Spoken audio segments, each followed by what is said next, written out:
Starting.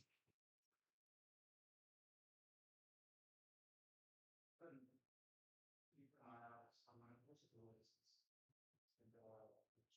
and systems. But if y'all see someone at the door, don't. I'm also just do door there, pretend because I'm trying to train them to do your own on the house.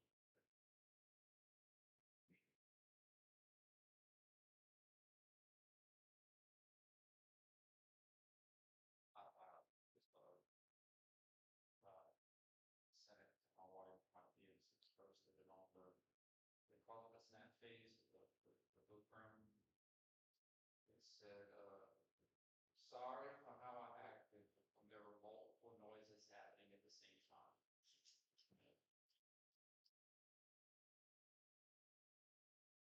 All right, you guys. So here's the breakdown.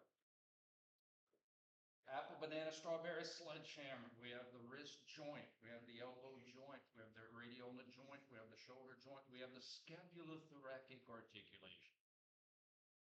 It's not a joint.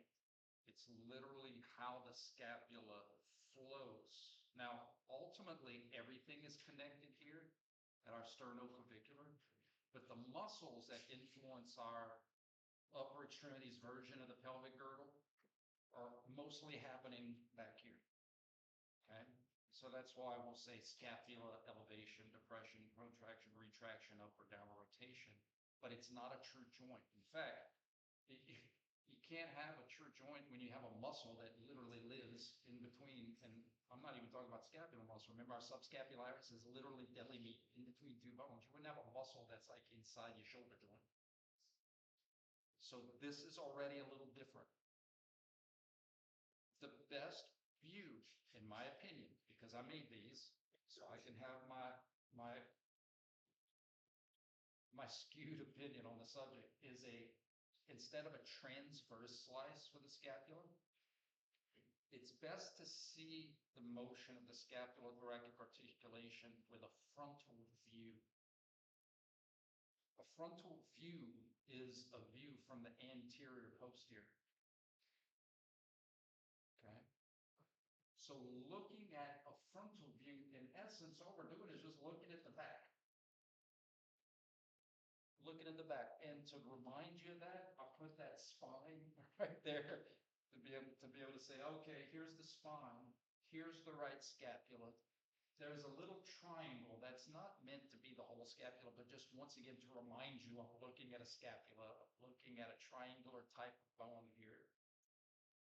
And our traditional axes really only work one way, and that's anterior posterior, where our scapula can have upward and downward rotation. Upward rotation pulls, downward rotation pulls. Does that make sense? Now, how we differentiate, so that's what's different. Let's talk about what's similar to past circles. We differentiate things based off of how they pull with our little traditional little axes or lines. And so what I try to do is I try to say, hey, our traditional bilateral, that's going to be like our border for things that pull the scapula up and things that pull the scapula down, or elevation pullers and depression pullers. Our traditional anterior posterior is now kind of an up-down line. And if you think about it, things that are pulling to the spine, those are going to be retraction pullers. And things that are trying to pull the scapula away from the spine are going to be protraction pullers. So retractors are going to be on this end, protractors are going to be on this end. Elevators, depressors, retractors, protractors. And then the last one is upward rotators. Let's pretend this is a scapula. We're going to have upward rotation pullers, and we're going to have downward rotation. I'm going to teach you how those muscles work. Some of them is a little tricky. I'm going to teach them to see. Elevation pullers, compression pullers, retraction pullers, protraction pullers, upward rotation pullers, stay, downward rotation.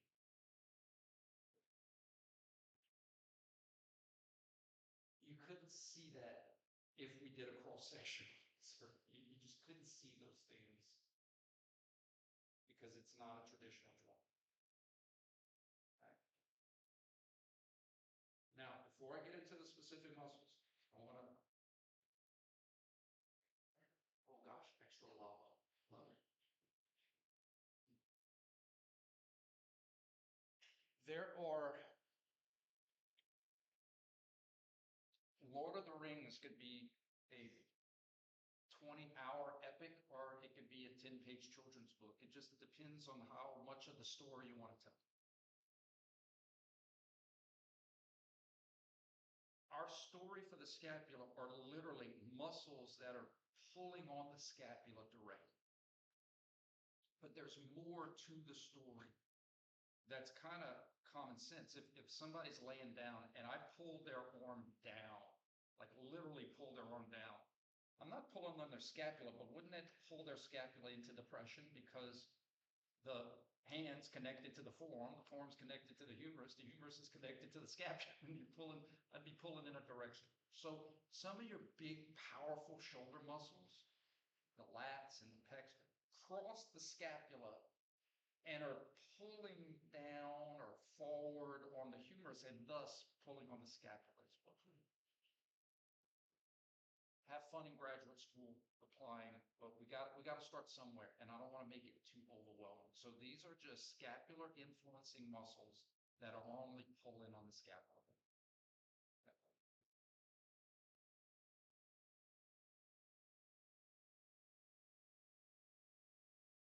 Here's the so what's. Pectoralis minor. Go over all these, but just make sure you don't confuse majors and minors. The major crosses the shoulder, the minor doesn't. Serratus anterior is pretty easy, but as the rhomboids, okay. I just want to make sure there wasn't any teres major minor flippy flops there for you. Hey, we have a fan shaped muscle. Guys, the trapezius for me was really what got me really interested in muscular biomechanics, because every time I saw that muscle, I was like, that makes no sense whatsoever. There's no way that muscle makes sense. And then Dr. George, rest his soul, explained it and made it make sense. I'm like, I'll be dang, it makes sense. So hopefully that'll happen today.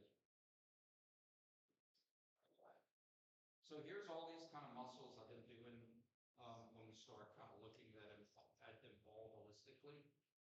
I love this view because it's almost like when we talk about rotator cuff muscles. Look at covering all of our bases, covering, like encapsulating, because again, floating that scapula, maintaining that scapular position on the thorax is of high importance. Covering all those bases. So I'm going to teach you how the trapezius works. I'm going to teach you how the levator scapula works, how the rhomboids work, the pec minus, and the serratus anterior. Reminder, elevation, compression. I just like this picture. Some people call it ab and adduction. We don't like it. There's a lot of things as a biomechanist that came from an engineering school. We want consistency in verbiage. So in other words, if I call this ab because it's coming closer in, something else is getting further away. And then when that gets further away, this is coming in. It gets super confusing. So that's why we say retraction, like retracting a bow, protraction, progress. So use those terms. And then the upward and downward rotation of the scapula. So we have that elevation pullers, depression pullers, retraction pullers, protraction pullers, upward rotation pullers, and downward rotation pullers. Let's start with the pectoralis minor.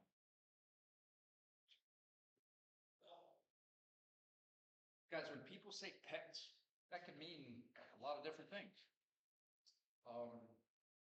It could mean I'm working my right and left pectoralis major, my pecs. But if you're talking about doing a shoulder That's not how muscles work. Your pectoralis minor doesn't cross your shoulder joint. You can see it right there. It gets close, but that coracoid process is right here. That's where it hooks onto. So it doesn't cross the shoulder. It gets to the coracoid, and it's yanking on your scapula. Okay. I think it originates from ribs 3 through 5. I'll be doing 3 through 5 and goes to the coracoid process.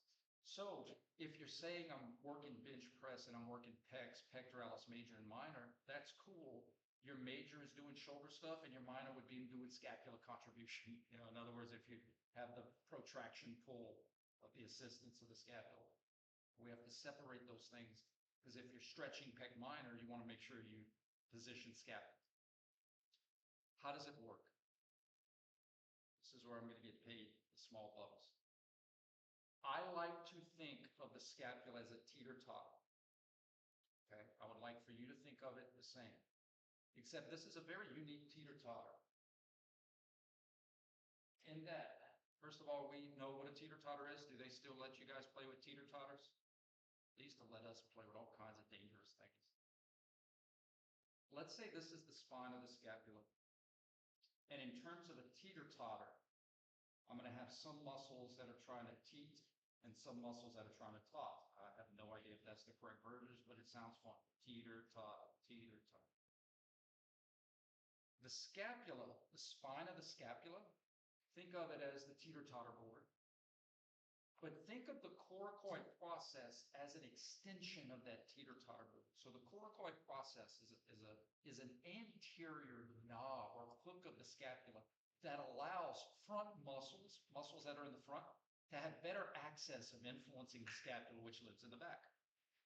That's all it is. It's an extension of the scapula to make it easier for front originating muscles to influence scapular motion. So think of this coracoid as an extension of this teeter-totter. Does that make any kind of sense? All right. So here's my teeter-totter. And I know that when my teeter-totter does this, that would be upward rotation of the scapula.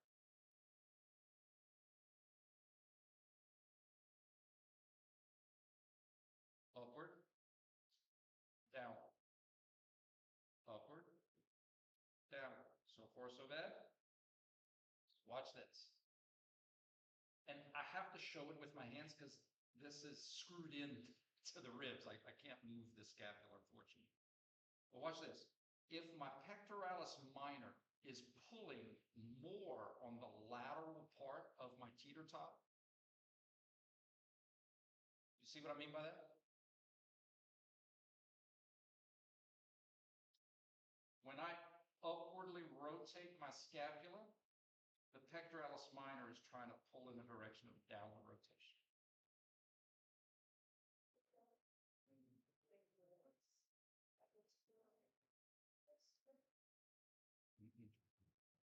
It would be trying to pull you back down. This is weird. We're going to take our time, and I'm going to give you different analogies.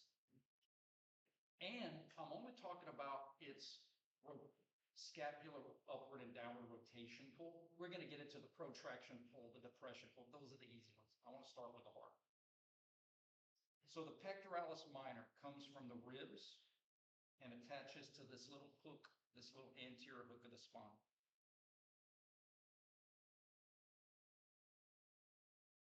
We're good?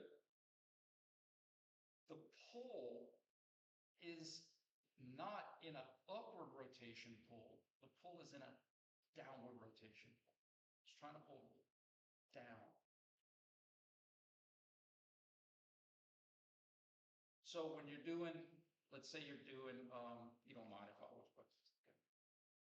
Let's say you were doing a lat pull down.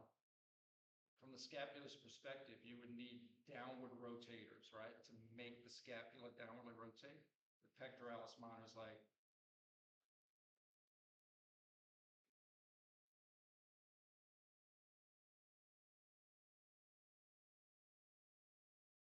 so the first function of the pectoralis minor is a downward rotator. Let me try a different problem. Let me use my phone. So my phone would represent the spine of the scapula, and the pectoralis minor would be pulling on the lateral side. There's a little hook in the front that gives it a little attachment, but it's pulling on the lateral side.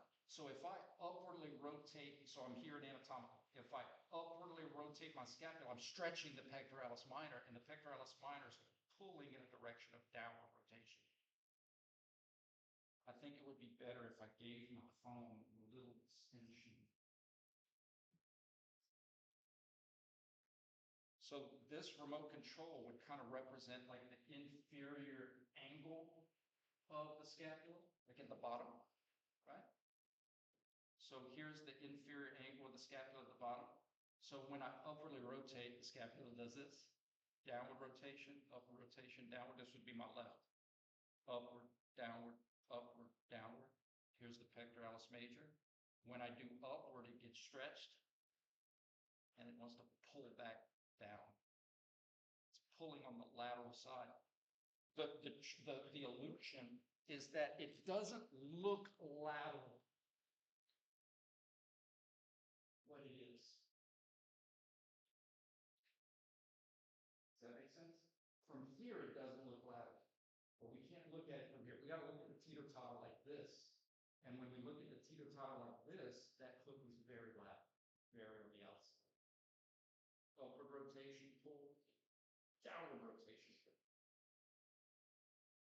Let me do that for the people back home. Here, it doesn't look like that coracoid is lateral, but if you look at it from this view, you can see how that coracoid process is very lateral. And so the pectoralis minor would be trying to pull that scapula back down. Okay? All right. The best or the easiest function to see from this picture is the depression point, which you get two bangs for your buck. It's a depressor and a downward rotator. Depressor, downward rotator. And as I've taught you, seeing three-dimensional pulls in a two-dimensional picture isn't fair. It's hard to see the protraction pull from this image because we don't get depth from a two-dimensional picture. From this picture, you can't see how the ribs are more in front of the coracoid process. So let's look at a different view to see the protraction pull. That's a good view of the depression. Again, the anterior view doesn't really show the teeter-totter on how it really sits. Remember, guys, the ribs are curved.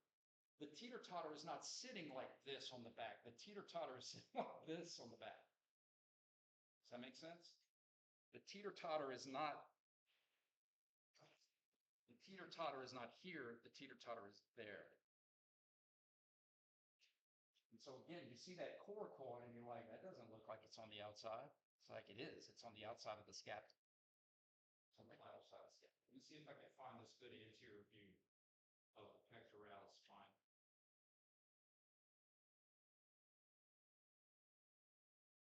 There we go. That's a good view of the pectoralis minor. And remember, you have these files. You have these.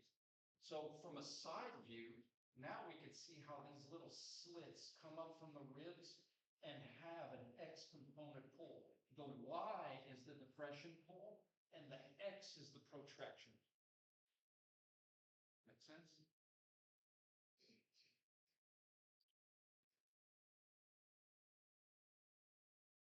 So the functions of the pectoralis minor: protractor, depressor, downward rotator. And how we look at it on this non-traditional circle. Pectoralis minor, depressor, protractor, trying to bring the scapula further away from the spine, and not an upward rotator, but a downward rotator.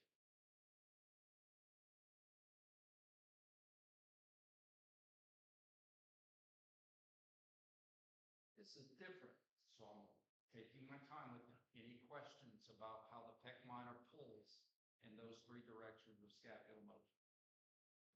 Good?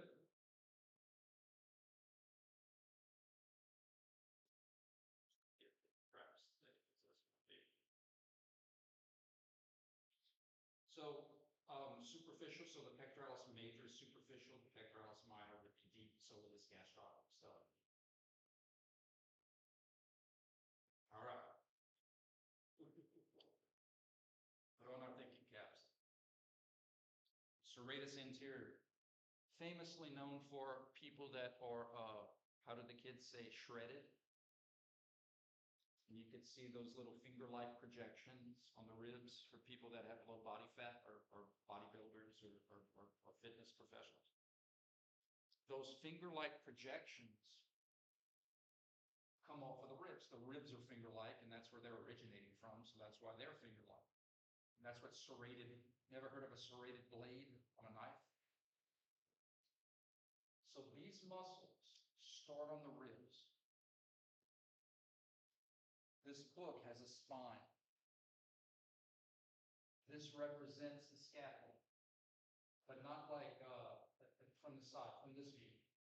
What I need you to see is that these muscles start on the ribs, go underneath, just like the subscapularis. We have precedents for that. They go underneath, in between the ribs and the scapula, and they insert on the spine of the scapula. Just like this has a spine, the dotted lines that you see is where that serratus anterior is tugging. So there's one function that should be pretty obvious, protraction pull.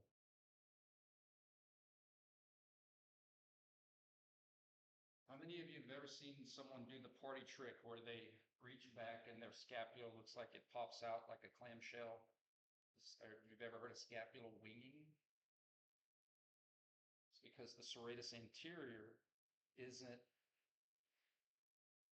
say, strong enough, fatigue resistant enough to hold that scapula up against the thorax. Usually it's in your non-dominant arm where you don't get as much recruitment of that serratus anterior as the scapular stabilizers.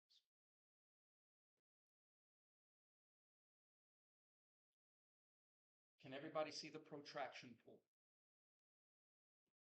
Now my job is to teach you the upward rotation pull. So we know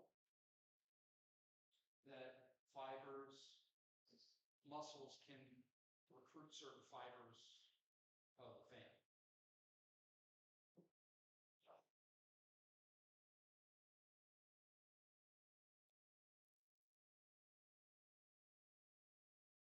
Show it to the computer screen first. I'm emphasizing this blue border on the inside of the scapula.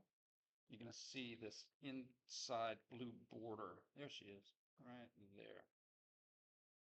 So this blue border is the insertion of the serratus anterior. So it's coming into here, going all the way through and inserting all through here.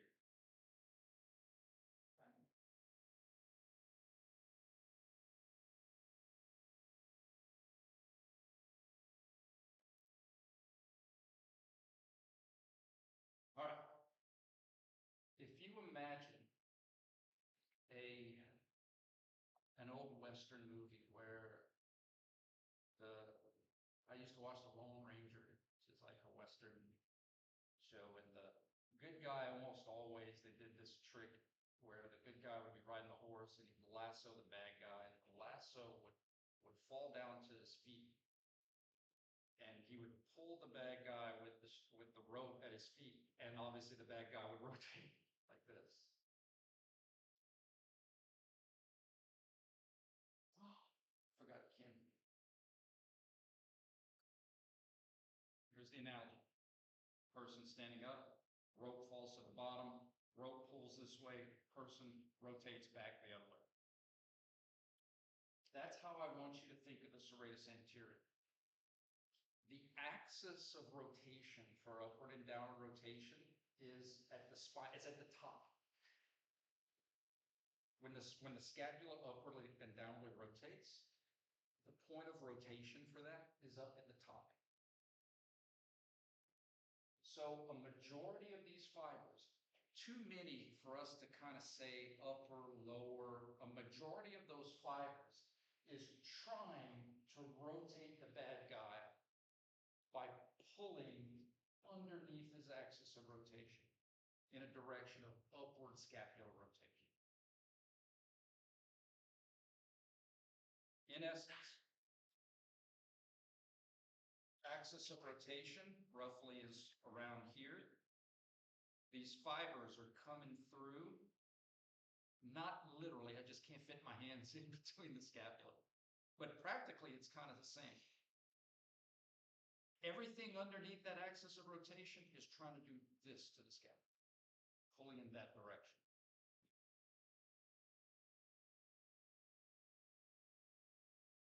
Does that make any kind of sense?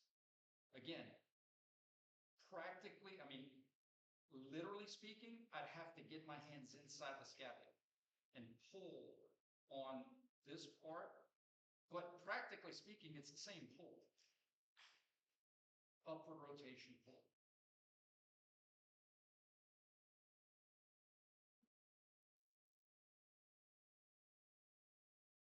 So obviously any fibers of the serratus anterior that's at the axis or above can't, but a majority of the fibers actually are underneath because the axis isn't in the middle. The axis is on top. So practically speaking, that's why we just say serratus anterior is a protractor and an upward rotator, because a majority of those fibers you pull that.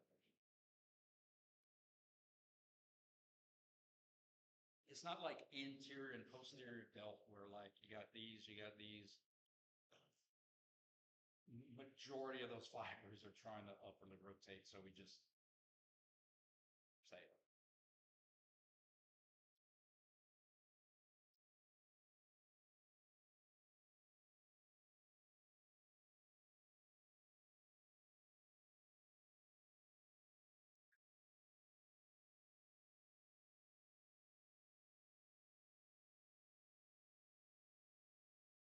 This view,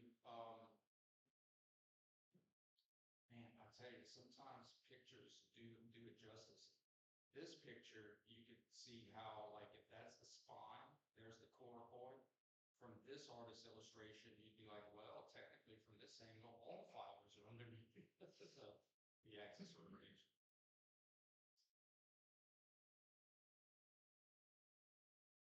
So serratus anterior, protractor, upward rotator.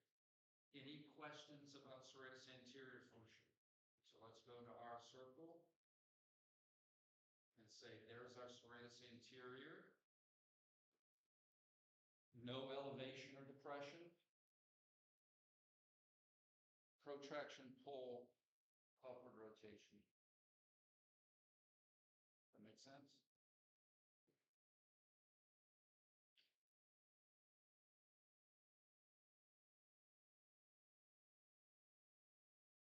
Just out of curiosity, what's easier to see, serratus anterior function or pec minor function?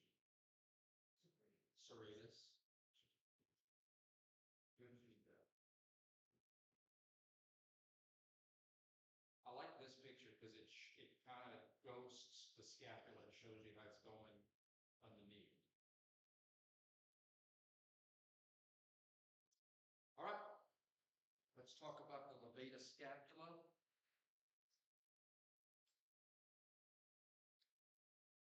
Levator scapula, elevator, elevation. So the easiest function to see is the elevation. But if you notice, it's at an angle. There's an angle of obliquity there. So not only is it trying to pull the scapula up, but it's also trying to pull the scapula to the spine. Does that make sense? So the Y component would be an up pull. The X component would be a retraction pull. Make sense? Like in other words, if that muscle was by itself and you cranked it up, the scapula would want to go up and in.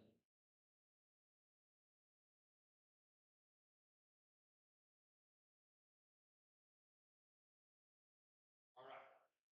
The harder one to see is its downward rotation forward. And again, that's my job.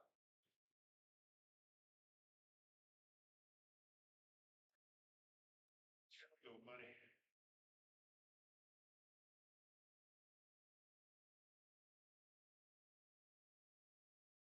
Theta scapula, roughly how it's pulling. spine of the scapula. Axis of rotation for upward and downward rotation. Upward rotators are going to try to spin it this way. Downward rotators are going to try to spin it like this. So if this is the axis of rotation and the levator scapula is on this side of the axis, does it make sense? Imagine I'm pulling on my thumb right here. That's how it's pulling. Let's say the thumb is just an extension of where it's pulling. If the scapula does this, it's going to be a downward rotation. I'll try it again. The thumb is just an extension of its insertion on the scapula. It's easy to see if you upwardly rotate the scapula and say, well, if I pull on this side, it'd be pulling in a direction of downward rotation. Or you can visually see it. If you visualize that scapula spinning this way, say if it pulls like this, it would try to pull it like this. Does that make sense?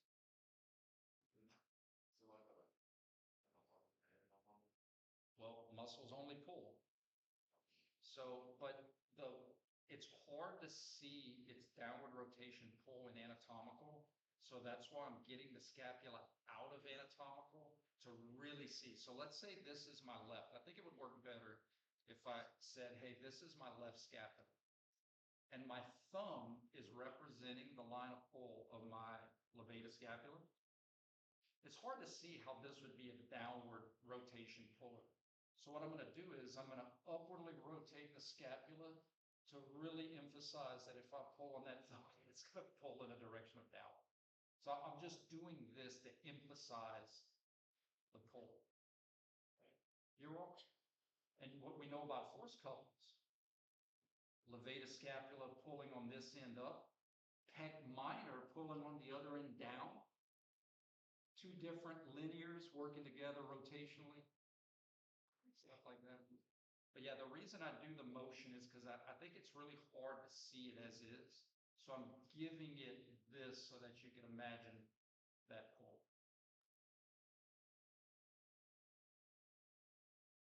Sense?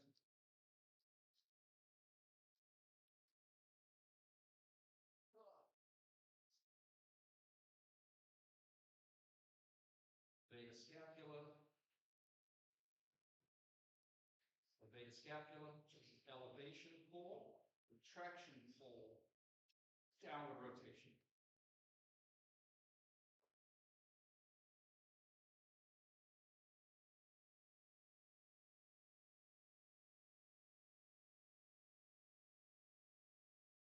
All right, guys, I want you to try to tell me the next one. Give me I think you can do it on your own. Talk to me about, so rhomboids, you have majors and minors. We're just going to say rhomboids, plural, because they're sister muscles. They do the same thing. I'm trying to save you from having too many on your plate. Muscles only pull. I want you to do this one on your own. To yourself, and then someone to the side of you. This is the back. Muscles only pull. I taught you about angles. There's two that should be super easy that actually carry over from the levator scapula. And then one that's not as easy. The rotation feels not as easy, but I want to see if you can figure it out. So without looking at your references, let's just look at this muscle and say, okay, muscles only pull. It's pulling at an angle. The Y component would be pulling out. The X component would be pulling out. And then looking at the scapula and saying, well, would it be pulling downward rotation or upward rotation? Don't answer it. Just have some conversation. Let's apply some of the future that get it pass them off to this specific muscle, the rhomboids. If you want to cheat, you can cheat. That's not really cheating. Or you can look at different pictures, but I really want us to try to apply all the things we've been talking about. Let's look at this picture, if you want a different picture. How the rhomboids pull. There's three motions, three directions of motion. Two of them are kind of easier. The rotation one's not as easy. Hopefully it should make some sense.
Guys, let's do process of elimination. Elevation pull or depression pull? Elevation pull. It would have to have a depression push. And we know muscles don't push. Retraction pull or protraction pull? Outstanding. And then this is the one that's not as easy. But the axis of rotation for the scapula is about here. That's where the teeter-totter axis is. So muscles on this end are trying to rotate the scapula this way, and muscles on this end are trying to rotate the scapula this way. So how would the rhomboids be pulling the scapula? Downward or upward? Downward. Good.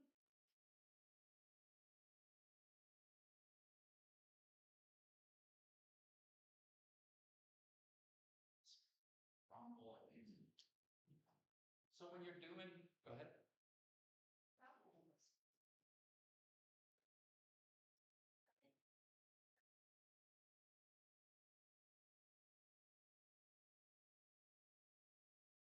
Let me try it this way. We know that muscles only pull, and I might do a couple different pictures. But because the muscle's at an angle, it's trying, think of it like with the obliques. It's trying to bring, if I follow a fiber down, fiber starts here and I'm following it down. That fiber is trying to pull this part of the scapula to it, not only in the X, but also in the Y. Like that muscle is trying to bring this bottom part to it. Some of that is cross, we call that retraction, and some of that is up, and we call that elevation. Does that make sense? So if this muscle would work by itself, it's the only muscle in the body, and I zap it with electricity, the scapula would do this. The scapula would retract and elevate. And the retraction part is because the muscles have X pull, and the elevation part is because those same muscles have some Y pull. Does that make sense? Is that better? Awesome. If it's not, you can tell. Good. So when you're doing shrugs, you're getting some rhomboids in there as elevators.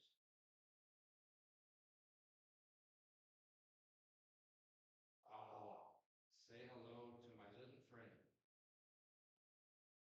This is the one right here. Am I the only one that's ever looked at the trapezius and been like, man, that muscle was crazy? It's a crazy looking muscle. It makes no sense when we compare it to a bicep, a tricep. It looks like it's all over the place. But what do we have precedent with? Fan-shaped muscles. We have precedent with fan-shaped muscles. The irony is, all of the fibers of the trapezius have two functions in common. One of them's easy. All of those fibers are trying to bring the scapula to the spine, whether it's the top part or the bottom part. Similar to all the fibers of the deltoid are pulling in a direction of abduction, all the fibers of the trapezius are trying to retract the scapula. Does that part make sense? Scapular retractors. The next easiest thing to see is that the upper fibers are pulling up and back, and the bottom fibers are pulling down and back. So the back they got in common, but the ups and the downs they don't. So the upper fibers are elevation pullers, and the down fibers, the bottom, the lower fibers, are depression pullers.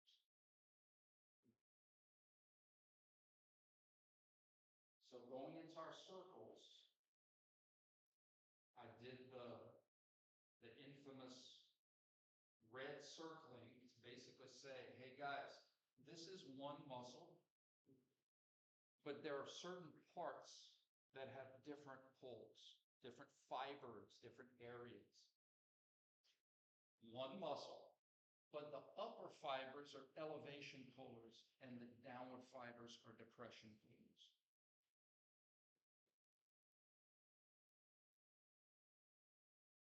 Now, before we get into the muscle, if this was itself a merry-go-round, wouldn't both of those arrows be trying to spin the merry-go-round the same way? I'll say that again. If this in itself is a merry-go-round, wouldn't both of those two independent arrows be trying to spin the merry-go-round the same way? Because all of the fibers of the trapezius are upward rotators. And I'm going to explain how it works, and it's super cool. But that's why I did it that way, is to show you how all the fibers are trying to spin you the same. And it still fits for the circle. That fiber, the fibers here are trying to do this, and the fibers down here are also trying to do this. That make sense? All right. Now the fun. Try to get you to see how it works. If we had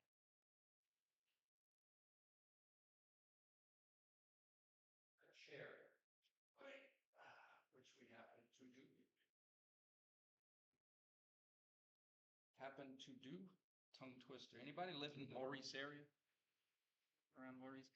They have a new store that opened up called News, and it's brand new. So it's the news, and sometimes it gets, hey mom, you going to the news? She's like, why yes. But that joke about the news gets old. Old. Sometimes I got to entertain myself. Check this out, guys. I'm going to use this as an analogy for a scapula. How am I going to do that? I'm going to do it by saying, hey, this is a right, I guess since we're showing, let me see if I have a right side track. So that way we can keep it in the same perspective as the circles.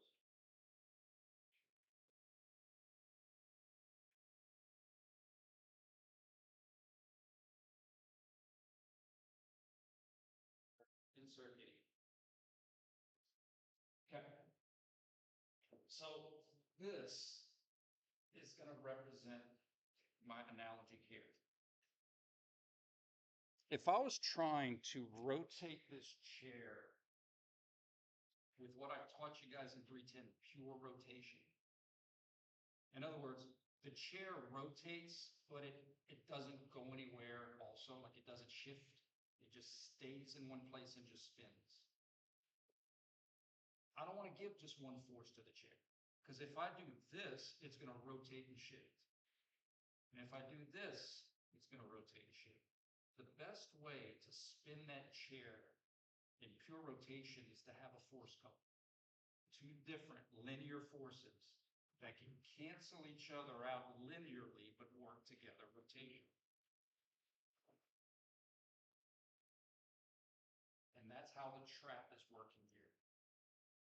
The upper fibers of the trap are trying to pull the merry-go-round of the chair this way.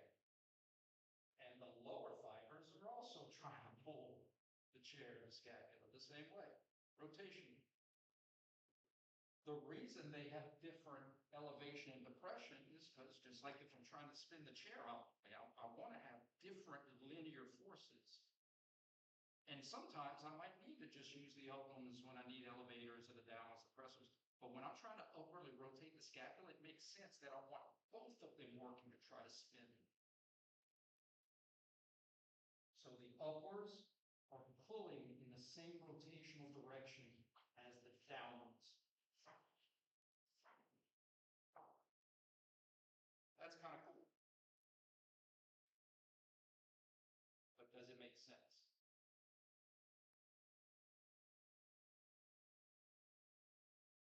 All of the fibers are trying to upwardly rotate the scapula. It's kind of cool. So like upright row stuff, you ever notice like if you ever do some shoulder things, yeah, your shoulders are working, but you feel it like in your back, like your upper back. And especially if you have upper rotation and elevation, those upper traps are working double duty. Another fun, and I know I've only got a couple minutes, but another fun fact about human biomechanics that you guys will hopefully develop and learn. Your dominant arm serratus anterior is more developed than your non-dominant. It makes sense. You're playing sports, riding, you're recruiting your scapular muscles on your dominant arm much more than your non-dominant. Well, for the primary upward rotators of the scapula, your serratus anterior and your trap. So if your serratus anterior of your non-dominant arm can't contribute as an upward rotator, your trap is going to work more as an upward rotator to compensate. And that's why some people's shoulders look higher or lower. Their dominant arm looks lower. I can pick out a lefty like you wouldn't believe because it's all about what appears to be one arm looking lower than the other. But it's not that the arm is lower, it's that their non-dominant trap is more developed because you have to use it more as a scapula upward rotator as compared to the undeveloped serratus anterior. So that's how that illusion gets its effect. Your non-dominant shoulder trap is usually tighter and more developed than your dominant arm because your dominant arm serratus anterior is more developed on the arm that you do more stuff with. Good. So Friday we'll do a ton of examples. We'll do a ton of practice. I also seem to think you guys like the option when I come up with different choice options for practice. And we'll do the same thing on Monday. We'll get you in position to knock this last exam out of the park. All right. All right, guys. You have a good one.